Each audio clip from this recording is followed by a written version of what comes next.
Main aims of the VenUS-6 trial are firstly to assess compression wraps with what we call evidence-based compression, so that's 4-layer bandaging or 2-layer hosiery for the healing of venous leg ulceration. The second aim is to look at whether 2-layer bandaging is not inferior to evidence-based compression. And thirdly, we'll be looking at the cost effectiveness of those treatments for venous leg ulceration too. The study is a multi-centre, pragmatic, parallel grouped 3-arm randomised control trial that looks to recruit 675 participants with venous leg ulceration and allocates those patients equally to the 3 treatment arms: compression wraps, evidence-based compression and 2-layer bandaging, as I've already mentioned.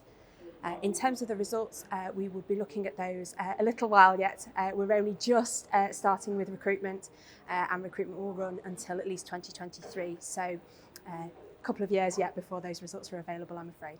So in terms of clinical practice, I think the thing is just to be sure that we are using effective treatments for patients with venous leg ulceration, and also that those treatments are cost effective for the NHS and a good use of NHS resource. So we hope that this study will help us to find those, particularly as we know that there isn't the evidence currently for certainly compression wraps for venous leg ulceration.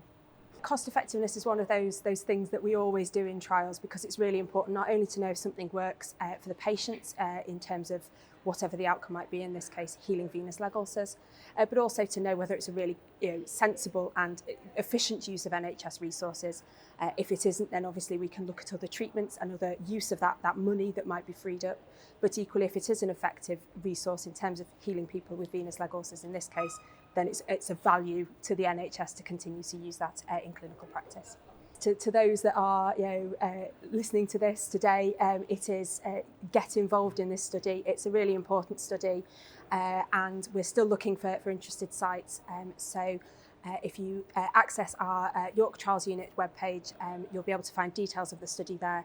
Get in touch with us. We'd really love to hear from NHS sites and to get them involved in helping us to run this study.